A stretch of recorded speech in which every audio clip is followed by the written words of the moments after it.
This video is going to be a plaque of the arteries. We're going to trace the arteries on this plaque. If we start on the right side of the heart, we have the deoxygenated. So these are the only arteries that are blue. And we can see here's the right ventricle, the pulmonary valve leads to the pulmonary trunk, and you have a left and a right pulmonary artery. If we talk about the left side of the heart, that's the blood that has returned from the lungs, so it's oxygenated, therefore red. All the rest of the arteries are red. The aorta is where blood leaves. The aortic valve leads to the aorta, the aortic arch. There's three branches from the aorta. One is the brachiocephalic. Then you have the left coronary artery and the left subclavian artery. The brachiocephalic splits into a right coronary artery and a right subclavian artery. As we're in the axillary region, the name of the subclavian shifts again into the axillary artery. As we move into the brachium, this artery in red is called the brachial artery. As we move into the forearm, the brachial artery splits again into the, let's see, this is the ulna, this is the radius, because there's the thumb. Radial artery, ulnar artery. Okay, so that's the upper limb.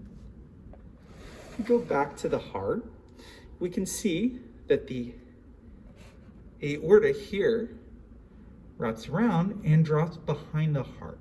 So you can't see the thoracic aorta, but you can see the abdominal aorta here. Let me move this again so you can see the abdominal aorta. You can see the abdominal aorta here. You can see that there's a couple different branches right here. See, 1, 2, 3. So you're probably telling yourself that this must be the celiac trunk, because you have the common hepatic artery, which splits into the two hepatic arteries. You have the splenic artery and the gastric arteries on here as well. This major one right here is the superior mesenteric artery. The smaller one is the inferior mesenteric artery. Since these are kidneys, these would be the renal arteries here. Let's go back down as we follow the abdominal aorta. It's going to branch into two parts. So we're going to have the iliac arteries, specifically common iliac. The common iliac is going to split into two. One is external, one is internal. So internal iliac, external iliac. The external iliac, as it crosses into the femoral region, this side is broken off. So I will point to this side. So common iliac, internal iliac, external iliac is then going to form the femoral artery. The femoral artery is then going to lead into the popliteal artery. The popliteal artery behind the knee is then going to form the posterior tibial artery here.